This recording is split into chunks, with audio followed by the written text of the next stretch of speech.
और हाथ जोड़कर भगवान शंकर की स्तुति करके निरंतर भजन में लग गए। 1 मास तक 3 दिन 3 रात कुछ नहीं खाना, उसके बाद सूखा पत्ता लेकर के पाना। दूसरा मास 6 रात के बाद कोई फल ले लेना। तीसरा महीना 15 दिन 15 रात व्यतीत होने के बाद एक बार कुछ फल ले लेना। चौथे महीने में केवल जल पीकर रहना, फिर जल भी छोड़कर केवल वायु श्वास बस, निरंतर महादेव जी के चिंतन में निमग्न, दोनों भुजाएं उठाए हुए, कोई सहारा नहीं, पैर के अंगूठे के अग्रभाग पर खड़े होकर के भगवान शिव के मंत्र का जप करते हुए आकाश की तरफ दृष्टि रखे हुए एकाग्र चित्त से उपासना कर रहे हैं। तदनंतर अर्जुन की भयंकर तपस्या को देख करके वहां रहने वाले जितने ब्रह्म ऋषि थे सब भगवान पिनाक पाणी महादेव जी के समीप गए और महादेव जी को प्रणाम करके कहा, देवाधिदेव, अर्जुन आपके लिए महान तपस्या से युक्त होकर के उपासना कर रहे हैं। हिमालय के पृष्ठभाग में स्थित होकर ऐसी उग्र तपस्या कर रहे हैं कि यदि आपने उनको सांत्वना न दी जो वो चाहते हैं तो दिशाओं में आग पैदा हो जाएगी उनके तप से। हे देव देवेश्वर, हम लोग कुछ समझ नहीं पा रहे हैं कि उनको कैसे शांत करें। वे अपनी तपस्या का संताप प्रकट कर रहे हैं। हम महर्षि जन चिंतित हैं कि यदि वो ऐसी तपस्या में रहे तो आग पैदा हो जाएगी। जैसे ध्रुव जी ने अपनी प्राणवायु बंद कर ली तो त्रिभुवन की प्राणवायु बंद हो गई, तत्काल भगवान को आना पड़ा। पवित्र चित्त वाले इन महर्षियों की जो सदा सबको सुख देने में तत्पर रहते हैं, उनकी बात सुनकर भगवान देवाधिदेव महादेव ने कहा, महर्षियों, मुझे पता है, तुम विषाद मत करो। अर्जुन की तपस्या किसी को कष्ट देने के लिए नहीं है। अर्जुन के मन में जो संकल्प है वो मैं जान रहा हूं। वो किसी लोकांतर के भोग की इच्छा से तपस्या नहीं कर रहे हैं। उन्हें जो पाना है वो मैं प्रदान करूंगा। तुम सब शांत चित्त होकर अपने अपने भजन में लगो जाकर। भगवान शंकर का ये वचन सुनकर जितने ब्रह्मर्षि आए हुए थे सब प्रणाम करके अपनी अपनी कुटिया को गए। उन महात्माओं के चले जाने के बाद सर्व पापहारी पिनाक पाणी देवाधिदेव भगवान शंकर किरात वेश धारण किया। दिव्य कांति धनुष बाण धारण किए हुए, मृग चर्म धारण किए हुए, और भगवती उमा भी उसी भेष में साथ में, और साथ में उमा के साथ बहुत सी देवियां और महादेव जी के साथ उनके गण, पर सब किरात वेश में।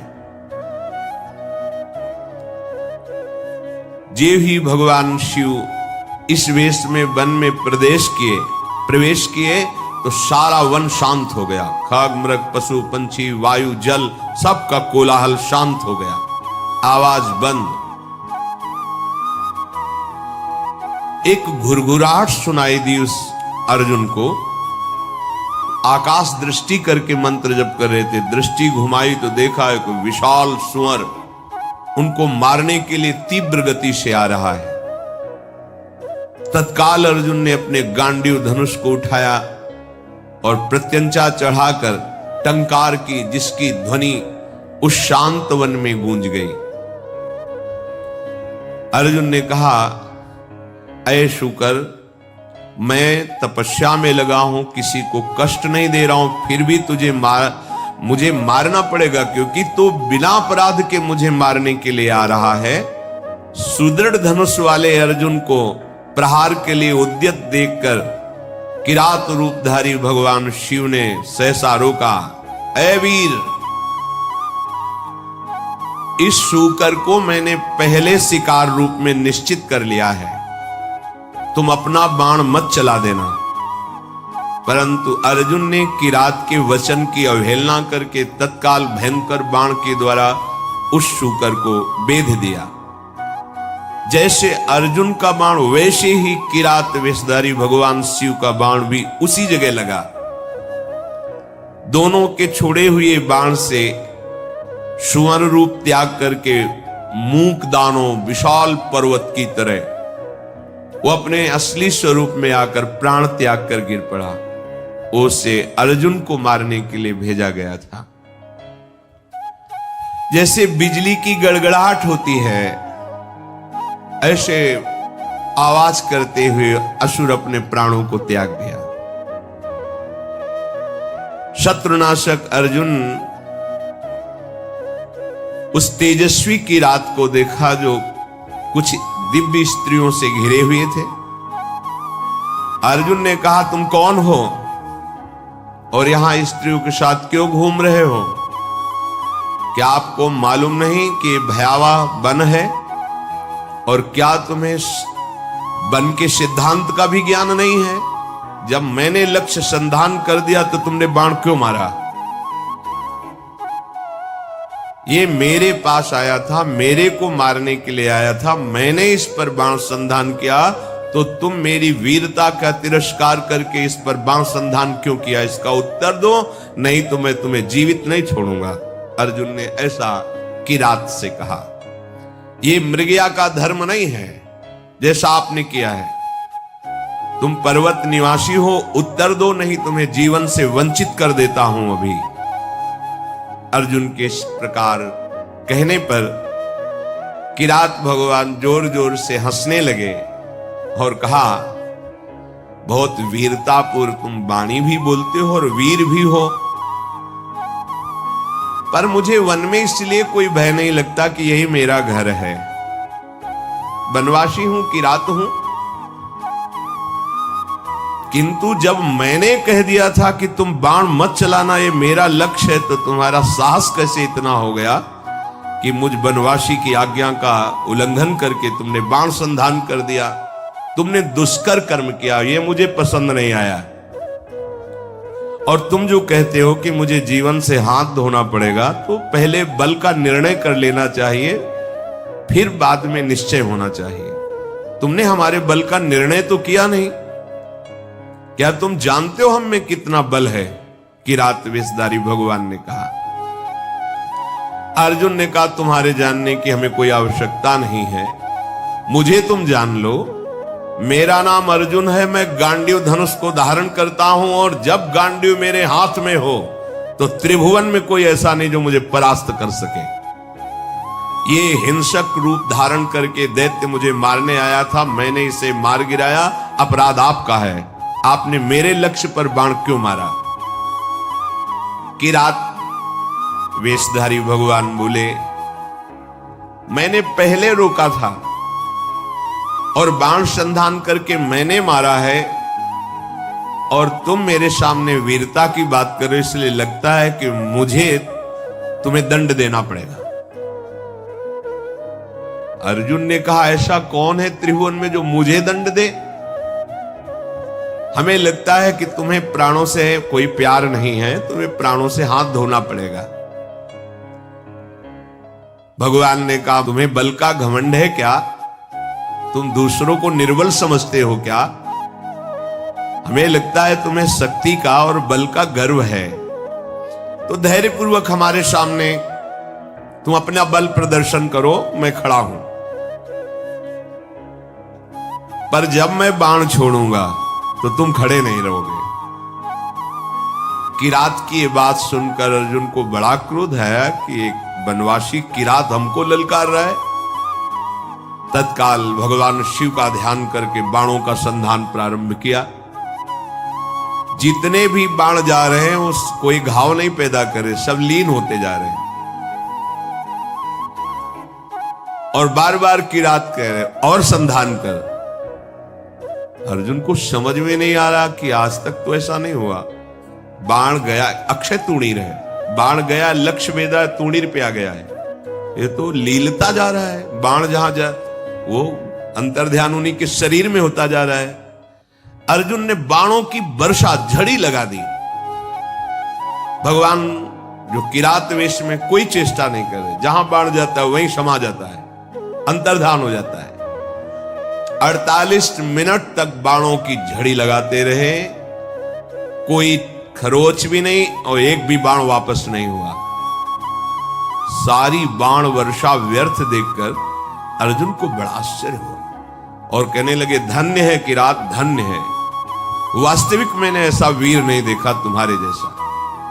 हिमालय शिखर के समान तुम निश्चल खड़े हो और महाप्रचंड गांडीव धनुष से छूटे हुए बाण तुम्हें तनिक व्याकुल नहीं कर पाए।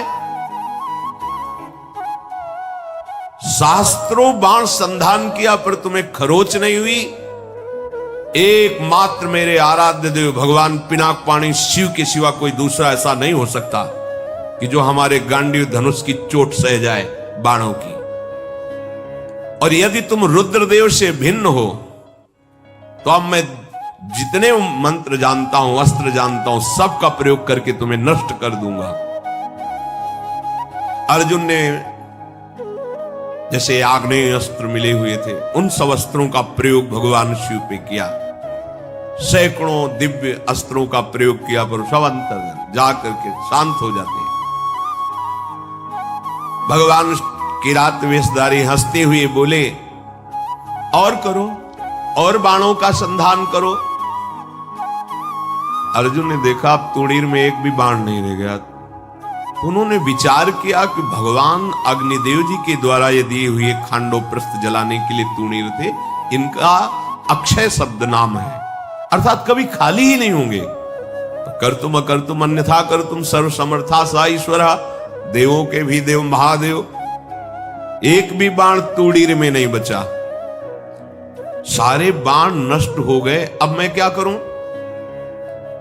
ये तो मेरे बाणों को ही लील जा रहा है, तो मैं इस प्रचंड बलशाली धनुष के प्रहार से मारूंगा, धनुष की कोटि से।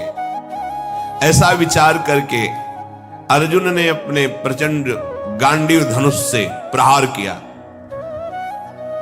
गांडीव धनुष भी लीन हो गया किरात के शरीर में। कूद पड़े अर्जुन और अपने घूंसे से प्रहार किया। भगवान शिव शांत खड़े हैं। एक तलवार थी अर्जुन के पास जो पर्वतों को भी काट सकती थी। भगवान शिव पे मारा तो कुंठित होकर गिर गई, कहीं खरोच भी नहीं। बड़ा कि आखिरकार अब कैसे इन पर विजय प्राप्त करें। किरात रूपधारी जो भगवान थे, भगवान ने कहा भी वृक्ष है, शिला है, इनसे प्रहार करो। कुंती कुमार अपने बल से पर्वत की शिलाएं उठाकर प्रहार करते हैं, कोई फर्क नहीं। अब भगवान शिव ने कहा हो गया, अब हम प्रहार करते हैं, तुम सहो। दौड़ करके किरात ने अर्जुन को अपनी भुजाओं में फंसाया और मुष्टि प्रहार किया। बड़ा भयंकर शब्द हुआ, अर्जुन का अंग अंग टूटने लगा भगवान शिव के घूंसे के प्रहार से, मानो उनकी भुजाओं में मूर्छित हो रहे हैं। देवादिदेव महादेव जी के अंगों से फिर भी प्रयास करके वो लड़ रहे हैं। एक एक अंग उनका टूट रहा है। वो मन में विचार करे, आज तक ऐसा वीर हमने नहीं देखा जो मुझे थकित कर दे। युद्ध में अर्जुन कभी श्रम को प्राप्त नहीं होते कि अब मैं थक गया हूं, ऐसा कभी नहीं। भगवान शंकर भुजाओं से भली भांत, कितना सौभाग्य है, नियंत्रित किए हुए हैं। और अर्जुन को जहां मूर्छा छूटती तब फिर एक घोंसा जबाते हैं, फिर वो उंगली की भुजाओं में। 2 घड़ी तक अर्जुन पिटते रहे। फिर उनका देखो, मुझे थोड़ा समय दे दो, अगर तुम युद्ध के नियमों को जानते हो तो मैं कह रहा हूं थोड़ा समय दे दो, फिर मैं तुमसे युद्ध करूंगा। छोड़ दिया, और करके देख लो। तत्काल वहीं की मिट्टी एकत्रित की और उसे लिंगाकार किया।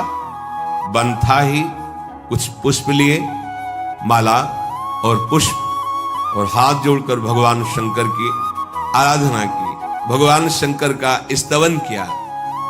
पशूनां पतिं पापनाशं परेशं गजेन्द्रस्य कृतिं वशानं वरेण्यं जटाजूट मध्ये स्फुरद्गांगवारिं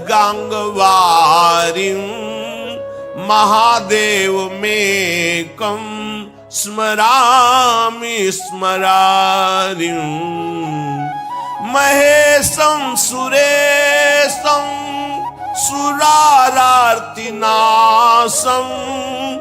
विभुं विश्वनाथं विभूत्यङ्गभूषं विरूपाक्षमिन्द्वर्को वह्निर्तिनेत्रं सदानन्दमीडे प्रभुं पञ्चवक्त्रं गिरीशं गणेशं गले नीलवर्णं गवेन्द्राधिरूढं गणातीतरूपं भवं भास्वरं भस्मनाभूषितांगं भवानी कलत्रं भजे पंचवक्त्रं शिवाकांत शंभो शशांकार्धमौले महेशान शूलिन् जटाजूटधारिन् त्वमेको जगत् व्यापको विश्वरूप प्रसीद प्रसीद प्रभो पूर्ण रूप।